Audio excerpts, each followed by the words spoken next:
Hiya, in this video I'll be installing another max power inspired modification. This one was very popular back in the day. It's starting to come back now. A lot more people are now starting to do it again. Some people hate it, some people love it. I've always liked it.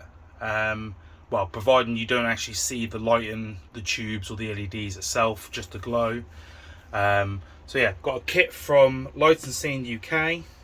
They've got a Facebook group. That's where I found out about the kit. So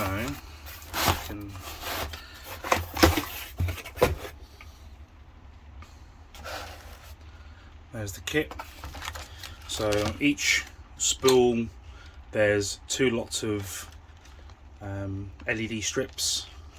Comes with, they've made their own 3D printed brackets.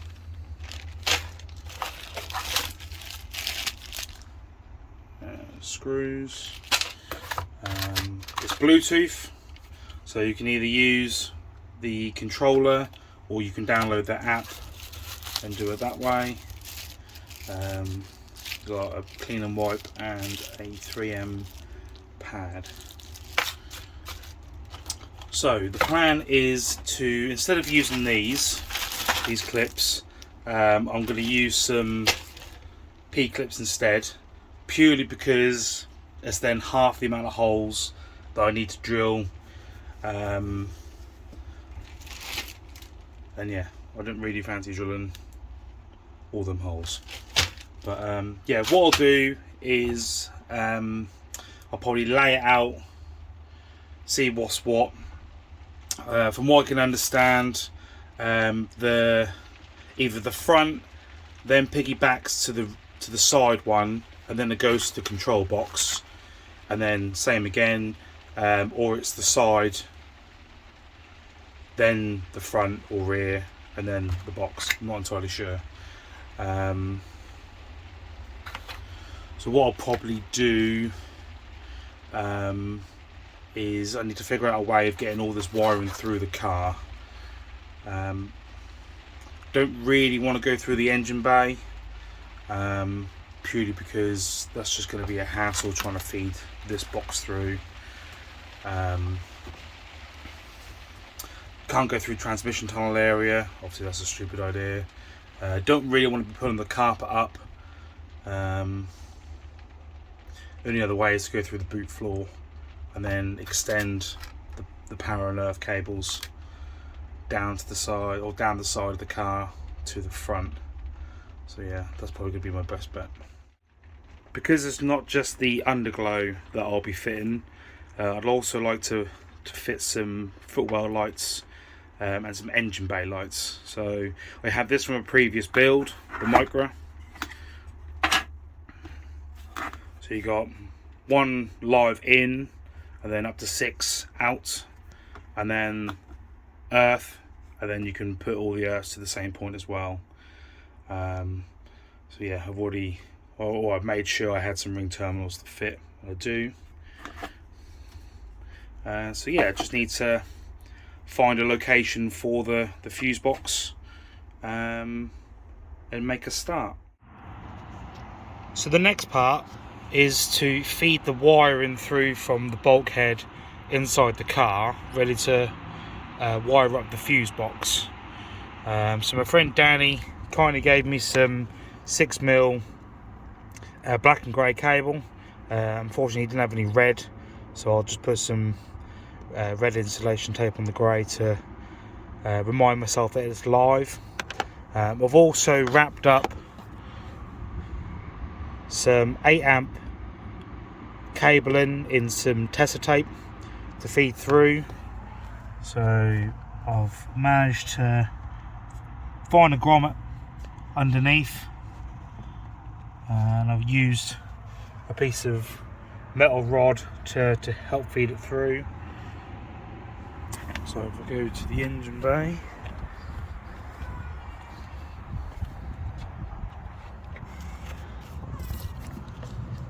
come through that grommet there.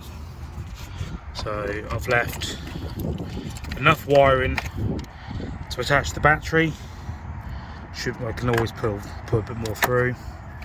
and then I need to route the 8 amp. I need to remove the scuttle panel here, feed it through, and I'll tuck up into the bonnet and then mount the light onto this flat part of the bonnet itself. So I'll be cutting a hole in the insulation here so then the light can shine through. So I've now routed through the cabling. You can see the 8 amp here covered in test tape. Use the grommet here underneath, comes out the side, the scuttle. Just used a cable tie for now. I'll use a P-clip onto this engine hinge, bonnet hinge bolt here to make it a little bit neater. Up through the hole,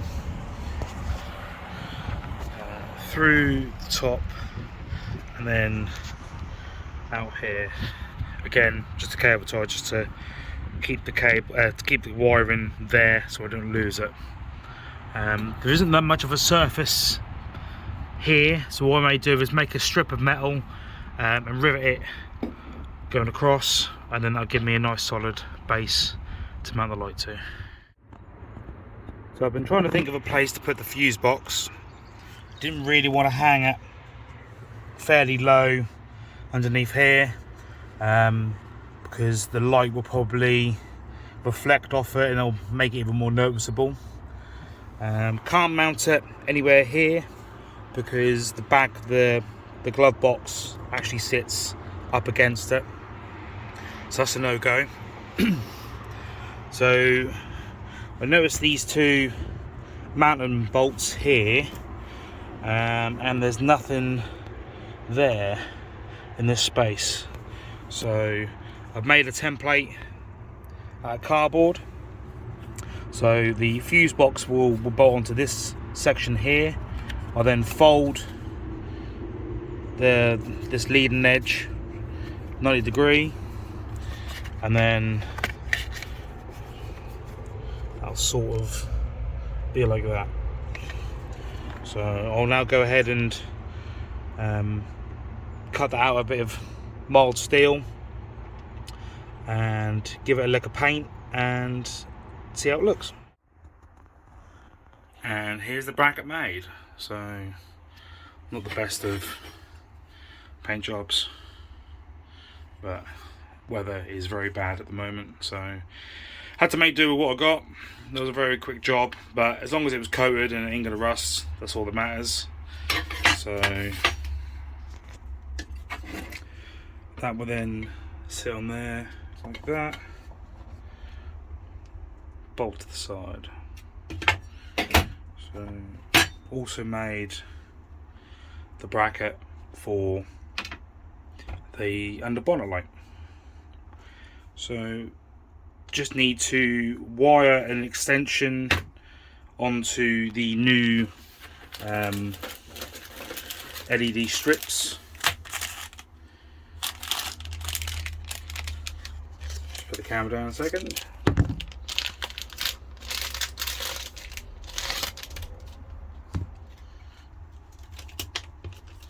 So these lights, I have used something very similar to these before.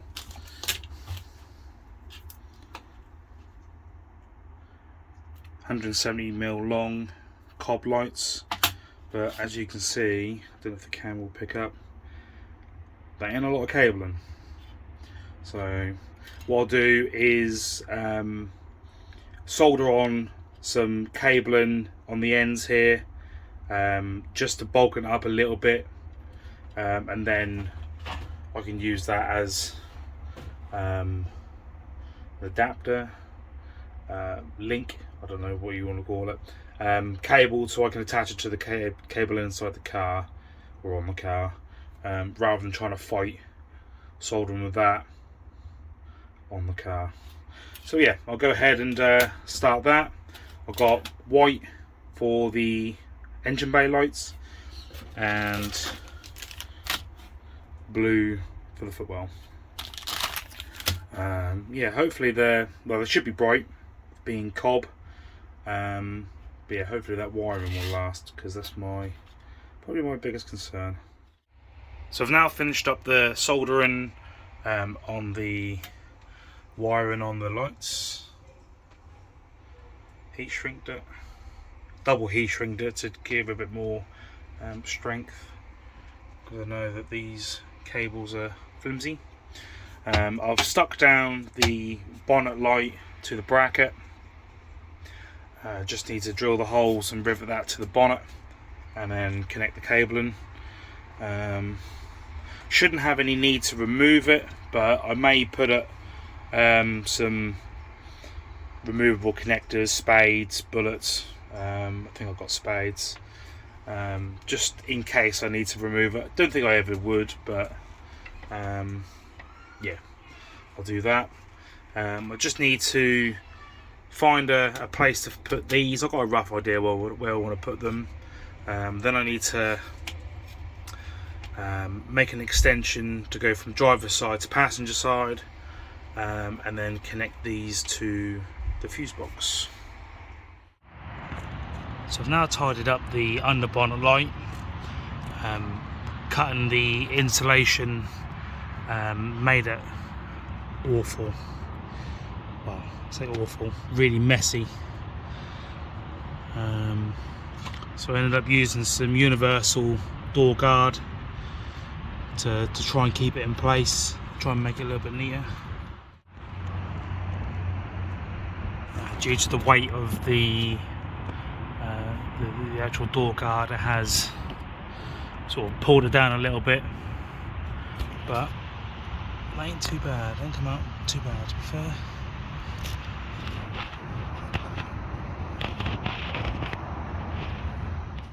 So I've now mounted the driver's side light.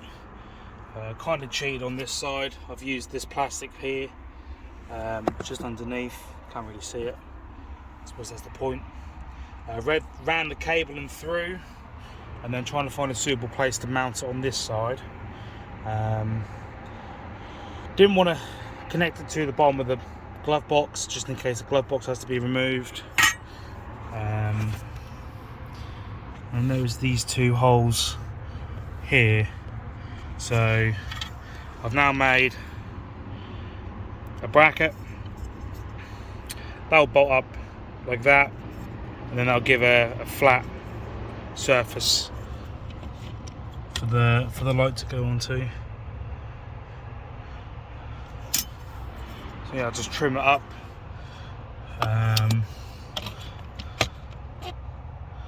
Wouldn't worry too much about this, to be fair. It's not like it's a crucial part for it to be 100% level, as long as it's mounted. So yeah, I'll go ahead, prep that, give it a lick of paint, wait for that to dry, and then in the meantime I can carry on with the wiring. So the next part to do is to mount the switches. So I've decided to use this piece of trim that goes directly in the center of the dash to mount the switches. Didn't really want to be drilling into the other bits of plastic. This is easy to obtain and to swap if I ever decide to change my mind later on. So it's got to be careful with the cigarette lighter itself, so I've got quite a bit of room to play with. So yeah, I'll probably have this one, which I'll use for the underglow, mainly because it's probably the one I use the most. And then I've got two of these for engine bay and then the footwell. So yeah, I'll place some masking tape so I don't scratch the paint, and mark where I want to drill it and drill it. So I've got the holes drilled. That sits flat, so it actually angles back. Annoyingly, as I was taking off the excess plastic on the inside here, the bloody Stanley blade caught the paint, but it's going to need repaint anyway because the whole saw chipped the paint around the edges here. So I'll repaint this, and I won't bother fitting the switches in just yet. I'll feed the wiring through, and connect them to the switches, and then once I'm happy with everything, I'll then push it through. Unfortunately, I didn't film the work, but I've now had to cut the LED strips and rewire them together. Because I'm feeling it from the back, it meant that the one side, the short and the longer one, had to be swapped over, just so there was enough cabling to get to the front. So now use some epoxy just to seal up one end, and then once that's dry, it'll all be ready to go. The one on the spool is untouched, doesn't need to be modified or anything.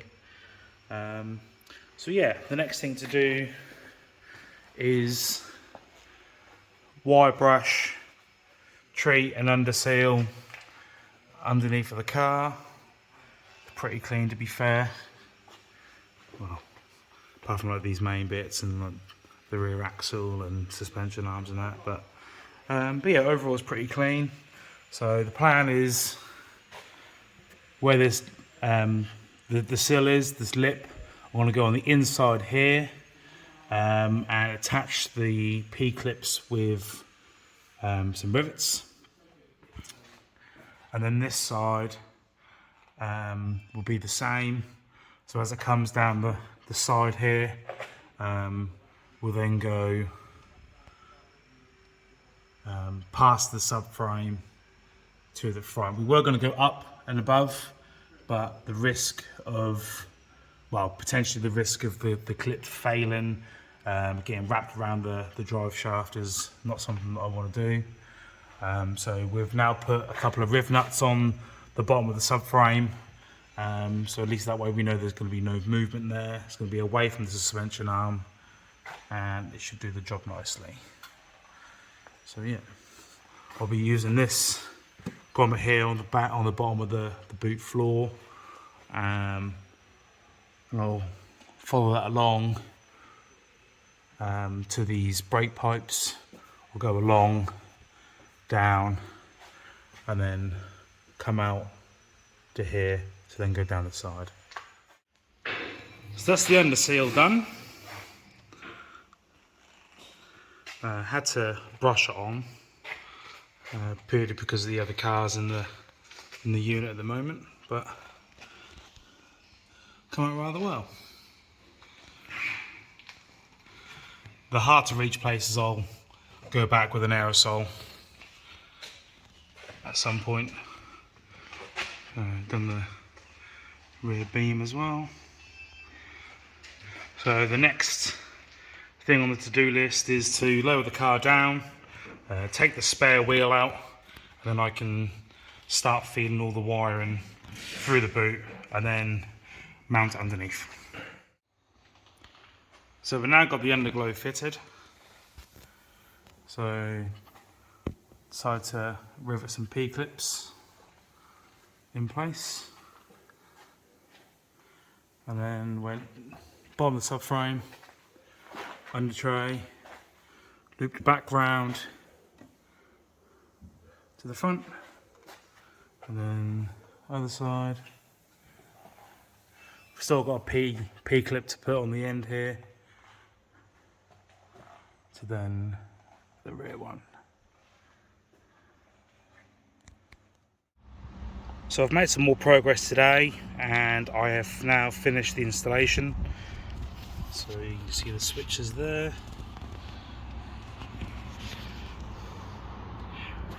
So Footwell.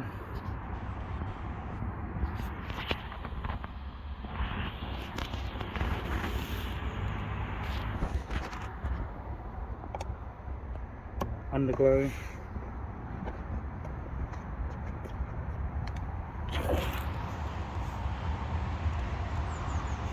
Can't really see it in this broad daylight, but yeah, all on.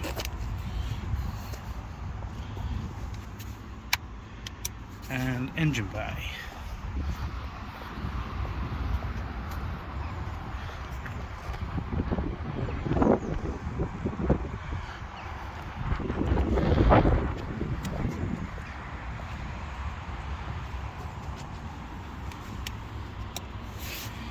go over to the other side. Don't know if you'll be able to see it.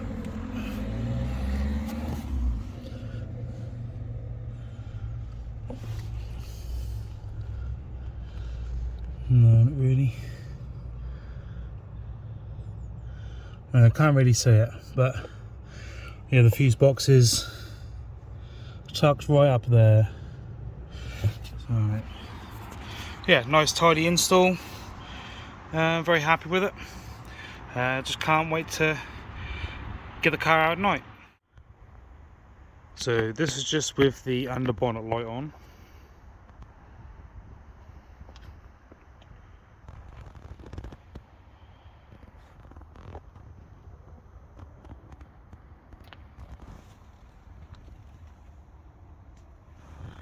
Pretty bright.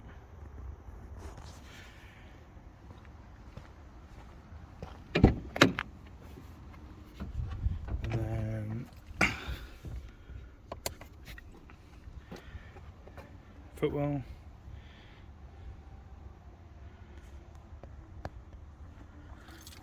And then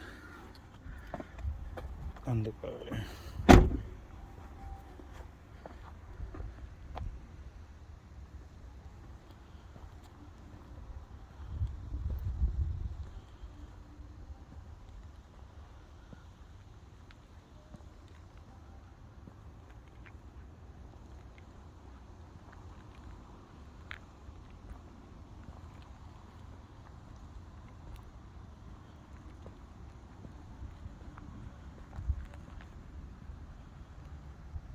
Annoyingly, the cob ones on the inside are more purple. It's hard to pick up on the camera, but never mind. And there we have it, the end of the install. Altogether it went pretty well, considering I have fitted them before, but that was a long time ago. So yeah, very pleased with how it's come out. Big shout out to Kevin for letting me use the unit and for giving me a hand to initially install the strips. Definitely a lot harder with only one person, but yeah, we managed to do it. And a big shout out to Danny, who gave me the cabling for the battery, and also for helping me solder the neon strips, because I had to cut and extend and swap them about and whatnot. So yeah, big shout out to him. And also I'll link down in the description where the LED light kit come from, Lighting FX. Big thank you for them for sending that out so quickly, and for the support that I've needed so far. Yeah, see you next time.